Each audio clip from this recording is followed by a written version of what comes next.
கர்த்தருடைய பரிசுத்த நாமத்துக்கு மகிமை உண்டாவதாக. परमेश्वर के पवित्र नाम की महिमा हो। இப்போ நம்ம ஓக் ட்ரீயை பற்றி பார்க்கலாம். अब हम बांजों के वृक्ष के बारे में देखेंगे। பாருங்க, ஆதியாகமம் 18ஆம் அதிகாரம் उत्पत्ति के 18वां अध्याय में அதுல 1ஆம் வசனத்தை நம்ம வாசிப்போம். पहले वचन को हम पढ़ेंगे। इब्राहिम मम्रे के बांजों के बीच खड़ी धूप से इब्राहिम मम्रे के बांजों के बीच खड़ी धूप के समय तंबू के द्वार पर बैठा हुआ था। तब यहोवा ने उसे दर्शन दिया। பாருங்க, பைபிள் சொல்லுது, कलाम कहती है மம்ரே சமபூமியில वो ममरे के बांजों में ஆபிரகாம் அங்க இருக்கும்போது, इब्राहिम जब थे இதுல ஆபிரகாம் எங்க இருந்தாருன்னு சொல்லுது. तो इब्राहिम कहाँ पर है करके बताया गया है। மம்ரே என்கிற ஊர்ல ममरे नाम के गांव में அங்க சமபூமியில இருந்தாராம். और एक जमीन पर था। அது தமிழ்ல அப்படி கொடுக்கப்பட்டிருக்குது, तमिल में ऐसा दिया गया है, ஆனா ஹிந்தியில கரெக்டா கொடுத்திருக்குது. लेकिन हिंदी में सही तरीके से அத दिया है, பான்சோ அப்படின்னு கொடுக்கப்பட்டிருக்குது. बांजों करके दिया है। அதை எபிரேய மொழியில பாத்தீங்கன்னா उसे हिब्रानी भाषा में आप देखेंगे तो அதுல எலோன் அப்படின்னு சொல்லி கொடுக்கப்பட்டிருக்கு. एलोन करके दिया गया है।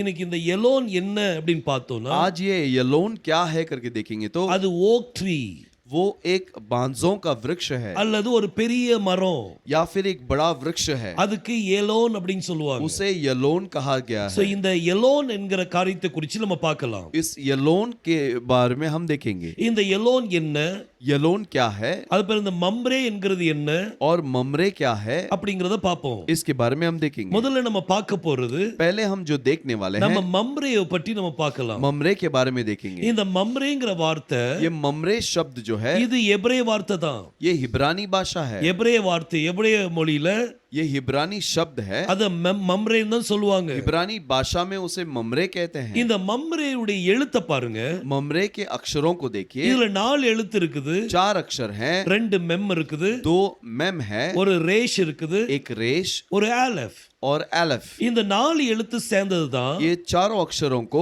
மம்ரே. ममरे। இப்ப முதல் 3 எழுத்தை மட்டும் எடுங்க. अब पहले 3 अक्षरों को ले இந்த लीजिए। முதல் 3 எழுத்து, ये पहला 3 अक्षर जो है இதுக்கு அர்த்தம் என்ன அப்படின்னா, इसका क्या मतलब आता है। கசப்பு அப்படிங்கிற அர்த்தம் இருக்குது. कड़वाहट ये मतलब है, அடுத்தது துக்கம் அப்படிங்கிற அர்த்தமும் और இருக்குது. दुख ये मतलब भी है, அடுத்து கடைசி எழுத்து வந்து ஆலஃப். और आखिरी अक्षर एलफ है। ஆலஃப்னா என்னது? एलफ क्या है? ஆலஃப்னா வல்லமை. एलफ का मतलब सामर्थ्य। அப்ப என்ன வல்லமை?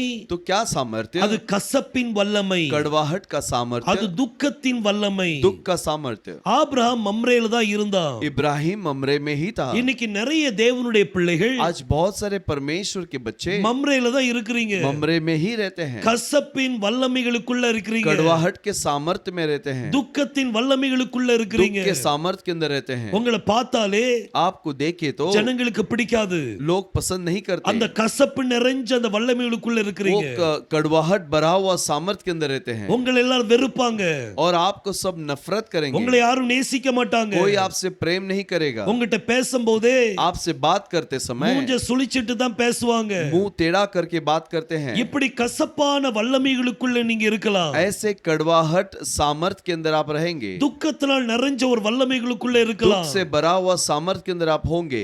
என் வாழ்க்கை எப்பவும் துக்கமா தான் இருக்குது. मेरा जीवन हमेशा दुख से ही है। இந்த வாழ்க்கை எனக்கு மாற்றம் கிடைக்காதா? इस जीवन के अंदर बदलाहट नहीं होगा क्या? சில நிறைய அட்வைஸ் பண்ணுவாங்க. कुछ लोग बहुत उपदेश देंगे, நீங்க இந்த ஊர்ல இருக்காதீங்க, आप इस गांव में मत रहो, நீங்க வேற ஊருக்கு போங்க, आप दूसरे गांव चले जाओ, ஏன்னா நீங்க இருக்கிற இடம் क्योंकि आप जिस जगह पे हो அது துக்கத்தினால நிறைஞ்சிருக்குது. वो दुख से भरा हुआ है। இப்படி பல அட்வைஸ்கள் கொடுப்பாங்க. ऐसे बहुत सारे उपदेश देंगे, ஆனா பைபிள்ல ஒரு அட்வைஸ் இருக்குது. लेकिन कलाम के अंदर एक उपदेश है। இந்த மம்ரேக்குள்ள வாசம் பண்ண ஆபிரகாம், इस ममरे में जो इब्राहिम था, அது துக்கத்தின் வல்லமைகளுக்குள்ள வாசம் பண்ண ஆபிரகாம், वो दुख के सामर्थ्य के अंदर जो इब्राहिम जो था, கசப்பான வல்லமைகளுக்குள்ள வாசம் பண்ண ஆபிரகாம், इब्राहिम जो कड़वाहट के सामर्थ्य के अंदर था, இவன் எங்க இருக்கிறான் அப்படின்னா वो कहां पर है?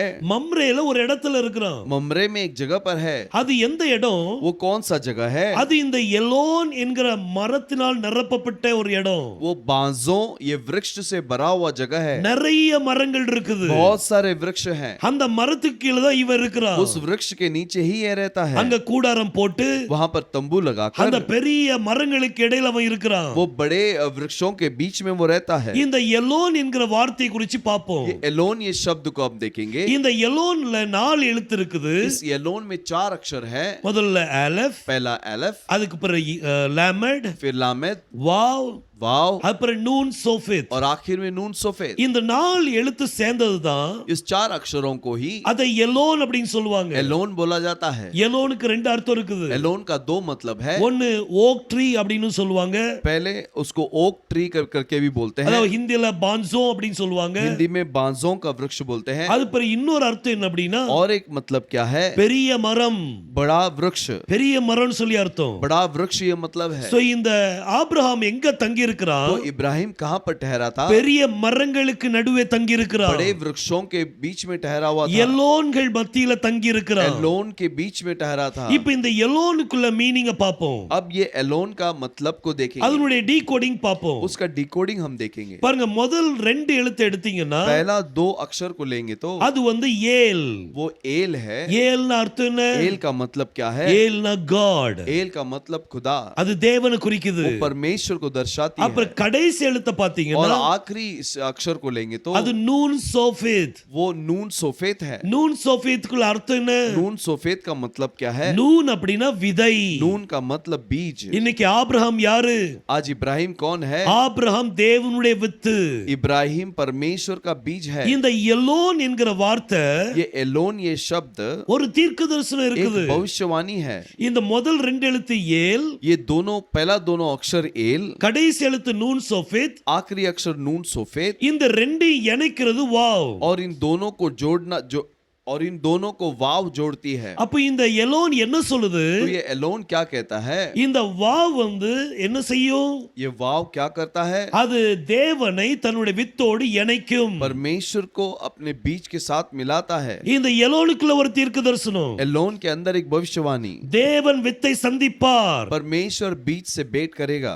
பெரிய தேவன் बड़ा परमेश्वर எலோஹிம் एलोहिम அவர் தன்னுடைய பிள்ளையாக வித்தை சந்திப்பார். वो अपने बच्चे जो बीज हैं उसे भेंट करेगा. இந்த தீர்க்கதரிசனம் ये भविष्यवाणी அந்த தினம் நிறைவேறிச்சு. उस दिन में पूरा हुआ. ஆபிரகாமுடைய வாழ்க்கையில் நிறைவேறிச்சு. इब्राहिम के जीवन में पूरा हुआ. இவன் மம்ரே சமபூமியில அந்த எலோன் கீழ உட்கார்ந்து இருக்கும்போது और ममरे के गांव में वो जो बांझों के बीच में था, அங்க அவன் கண்ணை ஏறெடுத்து பார்க்கறான். अपने आंखों को उठाकर देखता है 3 புருஷர் வந்துட்டு இருக்காங்க. 3 पुरुष आ रहे हैं. அதுல ஒருத்தர் எலோஹிம், उसमें एक एलोहिम இன்னும் 2 பேர் தூதர்கள். और 2 जो थे वो दूत थे. எலோஹிம் யாரை சந்திக்க வரா? एलोहिम किसकी भेंट करने के लिए आता है? ஆபிரகாமை சந்திக்க வரா. इब्राहिम की भेंट करने के लिए आता है. அந்த தீர்க்கதரிசனம் वो भविष्यवाणी ஆபிரகாமுக்குள்ள நிறைவேறிட்டு इब्राहिम के अंदर पूरा हुआ. இன்னைக்கு आज ஆபிரகாமுடைய பிள்ளையாகிய और इब्राहिम के बच्चे உங்களோடு இணைவார். आपके साथ वो मिलेगा. உங்களை மீட் பண்ண வருவார். आपसे भेंट करने आएगा. நீங்க துக்கத்தின் வல்லமைகளுக்குள்ள இருக்கிறீங்களா? आप दुख के सामर्थ्य के अंदर हैं क्या? எங்க பார்த்தாலும் துக்கம். जहां भी देखो दुख. முன்னாடி போனா துக்கம். आगे जाएंगे तो दुख. பின்னால போனா துக்கம். पीछे जाएंगे तो दुख. வாயை திறந்தா துக்கம். जुबान को खोलेंगे तो दुख. என்ன சோச்சனாலும் நினைச்சாலும் துக்கம். जो विचार करे वो दुख है. ஜனங்கள் எல்லாரும் सारे लोग உங்க மேல கசப்பான எண்ணத்தோட இருக்கிறாங்க. आपके ऊपर कड़वाहट के विचार के अंदर हैं. கசப்பின் வல்லமைகளுக்குள்ள சிக்கி இருக்கிறீங்க. कड़वाहट के सामर्थ्य के अंदर आप बंधे हुए हैं. துக்கத்தின் வல்லமைகளுக்குள்ள சிக்கி இருக்கிறீங்க. दुख के सामर्थ्य के अंदर बंधे हुए हैं. ஆனால் लेकिन தேவன் உங்களை சந்திப்பார். परमेश्वर आपसे भेंट करेगा. அந்த இக்கட்டான இடத்துல இருந்து उस कठिनाई के इस जगह से நீங்க தேவனை நோக்கி கூப்பிடுங்க. आप परमेश्वर की ओर पुकारिए. அவர் எப்படி ஆபிரகாமை சந்திக்க வந்தாரோ वो जिस प्रकार इब्राहिम से भेंट करने के लिए आया உங்களையும் சந்திப்பார். वैसे ही आपसे भेंट करेगा. எலோன் एलोन எலோன்ங்கற வார்த்தைக்குள்ள ஒரு தீர்க்கதரிசனம். एलोन इस शब्द के अंदर एक भविष्यवाणी. இன்னைக்கு உங்களை யார் சந்திப்பா? आज आपसे कौन भेंट करेगा? யெகோஷுவா சந்திப்பா. यहोशुआ भेंट करेगा. பாருங்க பைபிள் சொல்லுது, कलाम कहती है, யோவான் எழுதின சுவிசேஷம் यूहन्ना का किताब 16ஆம் அதிகாரம் 16वां अध्याय அதுல 20ஆம் வசனத்தை வாசிக்கலாம். 20वें वचन को हम पढ़ेंगे. मैं तुमसे सच सच कहता हूं कि तुम रोओगे और विलाप करोगे, परंतु संसार आनंद करेगा. तुम्हें शोक होगा परंतु तुम्हारा शोक आनंद बन जाएगा। பாருங்க பைபிள் சொல்லுது, देखिए कलाम कहती है உங்கள் துக்கம் சந்தோஷமா மாறும். तुम्हारे शोक आनंद में बन जाएगा। சில துக்கம் மாறவே மாட்டேங்குது. कुछ दुख बदलता ही नहीं। ஏன் மாற மாட்டேங்குது? क्यों नहीं बदलता है? நீங்க கர்த்தரை மீட் பண்ணணும். आप परमेश्वर से भेंट करना है। ஆபிரகாமுடைய வாழ்க்கையில ஒரு பெரிய துக்கம் என்ன தெரியுமா? इब्राहिम के जीवन में एक बड़ा दुख क्या है? அவனுக்கு குழந்தை இல்லாத ஒரு பாக்கியம். बच्चों का आशीष नहीं था। அதுதான் ஒரு பெரிய குறை. वही बहुत बड़ी कमी थी। அது அவனை வாட்டி கொண்டிருந்துச்சு. उसे वो सता रहा था। துக்கத்தினால் வாடி போயிருந்தான். वो दुख के अंदर बहुत निराश हो गया ஆனா था। இந்த எல்லோனுக்கு மத்தியில இருக்கும்போது लेकिन जब एलोन के बीच में था அவனுடைய வாழ்க்கையில ஒரு தீர்க்கதரிசனம் நிறைவேறிச்சு. उसके जीवन में एक भविष्यवाणी पूरा हुआ। எலோஹிம் ஆபிரகாமை சந்தித்தார். एलोहिम इब्राहिम से भेंट किया। அவனுடைய துக்கம் சந்தோஷமா மாறிட்டு उसका दुख आनंदमय हो गया। கர்த்தர் சொன்னார், परमेश्वर ने कहा ஏற்ற நேரத்தில் நான் உன் சாராவை சந்திப்பேன், और सही समय पर मैं सारा से भेंट करूंगा, அவளுக்கு ஒரு குழந்தை கொடுப்பேன். वो उसको एक पुत्र दूंगा। கர்த்தர் அவள் கையில ஒரு குழந்தை கொடுத்தார். परमेश्वर ने उनके हाथों में एक पुत्र दिया। கர்த்தர் என்னை நகைக்க பண்ணினார்னு சொன்னார். परमेश्वर ने मुझे हंसाया। இப்படி அவள் சொல்லி ऐसे बोलकर யா ஈசாக்குன்னு சொல்லி பேர் வச்சா. ईसाक ऐसे नाम रखा। அவளுடைய துக்கம் சந்தோஷமா மாறிட்டு. उसका दुख खुशियों से भर गया। எப்போ? कब? உங்களுடைய சந்திப்பு தேவனோடு இருக்கும்போது. आपका भेंट जब मसीह के साथ होता है। எதுவரைக்கும் அவரை சந்திக்கலையோ जब तक आप भेंट नहीं करते அதுவரை துக்கத்தின் அந்த அந்த அந்த வல்லமைகளுக்குள்ள சிக்கி இருப்பீங்க. तब तक उस दुख के सामर्थ के अंदर आप छिपे हुए रहेंगे। அந்த துக்கம் உங்களை குத்திக்கிட்டே இருக்கும். वो दुख आपको सताता रहेगा। அந்த கசப்புகள் உங்களை குத்திக்கிட்டே वो இருக்கும். कड़वाहट आपको सताते रहेगी। யாருமே என்னை நேசிக்க மாட்டேங்கிறாங்க, कोई भी मुझसे प्रेम नहीं करता, அப்படி நம்ம நினைக்கலாம். ऐसे हम सोच सकते ஆனா हैं। you have to meet your God. लेकिन आप अपने परमेश्वर से मिलना है। when you meet him, जब आप उससे भेंट करते हैं அப்பந்தான் டிரான்ஸ்ஃபார்மேஷன் நடக்குது. तब ही वहां पर रूपांतर होता உங்க है। துக்கம் சந்தோஷமா மாறுது. आपका दुख आनंद में बदल ஒரு जाएगा। தடவை இப்படிதான் நடந்துச்சு. ऐसे एक बार हुआ, அங்க ஒரு பெண்மணிய एक स्त्री को அவர் விபச்சாரத்தில் பிடிச்சிட்டாங்க. वो व्यभिचार के अंदर उसे पकड़ लिए। மோசேயுடைய பிரமாணத்தின்படி मूसा के नियम के अनुसार அவளை கல்லெறிஞ்சு கொல்லணும். उसे पत्थरवार करके मारना है। ஆனா लेकिन அவங்க எல்லாம் யெகோஷுவாட்ட கொண்டு வந்தாங்க. वो उसे यहोशुआ के पास ले आए। இவ யெகோஷுவா பக்கத்துல நிக்கிறா. ये यहोशुआ के करीब खड़ी है। அவங்க என்னெல்லாமோ சொல்லிட்டு இருக்காங்க. वो लोग बहुत कुछ बोल रहे हैं। அவ மேல குற்றம் காமிச்சிட்டே இருந்தாங்க. उसके ऊपर गुनाह बता रहे थे। யோசுவா கீழே குனிஞ்சி यहोशुआ नीचे झुककर அவர் எழுத ஆரம்பிச்சிட்டாரு. वो कुछ लिखने लगा। விரல்ல எழுத वो ஆரம்பிச்சார். अपने उंगली से लिखने लगा। இது நீங்க யோவான் 8ஆம் அதிகாரம் 6ஆம் வசனத்துல பார்க்கலாம். आप इसे यूहन्ना के 8वें अध्याय के 6वें वचन में देख सकते हैं। யெகோஷுவா கீழே குனிஞ்சி यहोशुआ झुककर அவ விரலால் எழுத ஆரம்பித்தா. अपने उंगली से लिखने लगा। அதுக்கு பிறகு கண்ணை ஏறெடுத்து பார்த்து फिर आंख उठाकर जब देखा, ஜனங்கள்ட்ட சொன்னார், लोगों से कहा, உங்களில் யார் பாவம் செய்யலையோ तुम में से किसने पाप नहीं किया है, அவங்க முதல்ல கல்லெறியட்டும். वो पहले पत्थरवार करे। சொல்லிட்டு மீண்டும் எழுத ஆரம்பிச்சிட்டாரு. ऐसे बोलकर दोबारा लिखने लगा। அந்த ஸ்திரீ யோசுவா கூட நிக்கிறா. वो स्त्री यहोशुआ के साथ ही खड़ी है। அந்த ஸ்திரீ யோசுவா சந்திக்கலாட்டி वो स्त्री यदि यहोशुआ से भेंट नहीं करती, மோசஸ் உடைய பிரமாணத்தின்படி मूसा के व्यवस्था के अनुसार அவளை கல்லெறிஞ்சு கொன்றிருப்பாங்க. उसे पत्थरवार करके मार देते। ஆனா இவளுடைய சந்திப்பு யார் கூட ஆயிட்டு? लेकिन इसका भेंट किसके साथ हुआ? யெகோஷுவா கூட ஆயிட்டு. यहोशुआ के साथ हुआ। யெகோஷுவா கூட ஆன பிறகு यहोशुआ के साथ होने के बाद அவளுடைய மரணம், इसका मृत्यु, அவளுக்கு அவ மேல வரக்கூடிய மரணம், इसके ऊपर जो मृत्यु आने वाली थी அது நீக்கப்பட்டுட்டு वो निकल गई। எல்லாரும் கல்ல கீழ போட்டு போயிட்டாங்க. सब पत्थर को छोड़कर चले गए। யெகோஷுவா கண்ணெடு அவர் தலையை தூக்கி பார்க்கிறார். वो जब आंख उठाकर देखता है, அங்க யாருமே இல்ல. वहां कोई भी नहीं था। அந்த ஸ்திரீயை பார்த்து கேட்டாரு, उस स्त्री को देखकर पूछा, உன்னை குற்றப்படுத்தினவங்க எங்கம்மா? तुझे गुनाह बताने वाले कहां पर हैं? எல்லாரும் போயிட்டாங்க.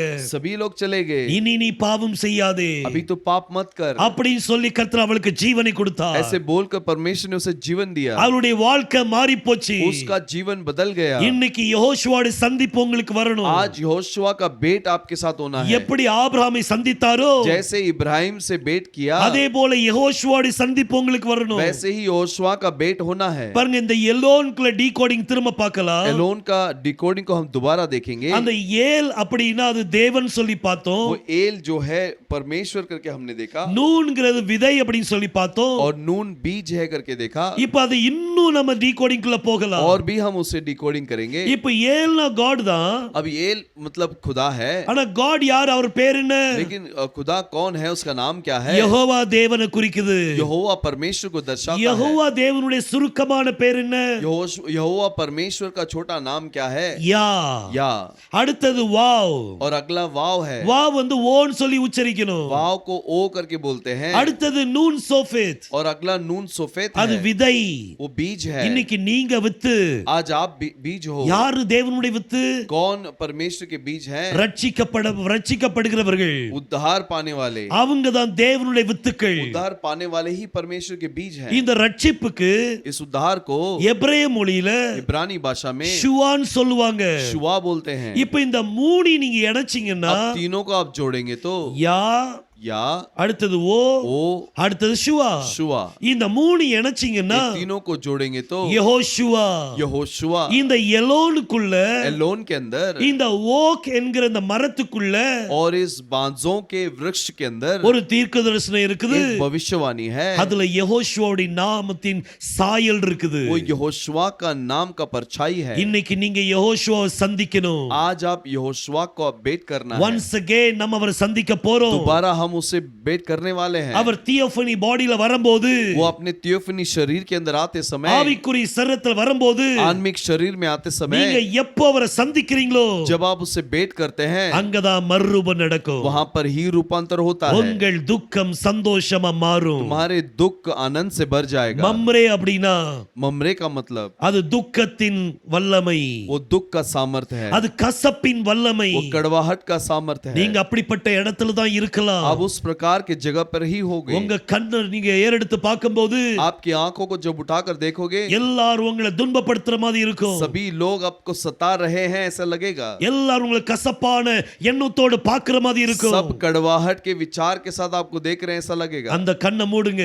उस आंख को बंद कीजिए। அந்த அந்த வல்லமையை பார்க்காதீங்க. उस सामर्थ्य को मत देखिए। அதை விட ஒரு பெரிய வல்லமை, उससे भी बड़ा एक सामर्थ्य है। எலோஹிம பாருங்க. एलोहिम को देखिए। இது எல்லாம் மறைஞ்சு போயிடும். बाकी सब निकल जाएगा। கசப்பான வல்லமைகள் எல்லாம் மறைஞ்சு போயிடும். कड़वाहट के सामर्थ्य निकल जाएगा। உங்க வாழ்க்கையில கர்த்தர் கிரியை செய்வார். आपके जीवन में परमेश्वर क्रिया करेगा। உங்க வாழ்க்கை சந்தோஷமா மாறும். आपका जीवन खुशहाली से भर இத जाएगा। கேட்டுக்கொண்டிருக்கிற உங்களை பேசுறேன். और मैं आपसे बात करता हूँ, நீங்க உங்களுக்கு தான் இது.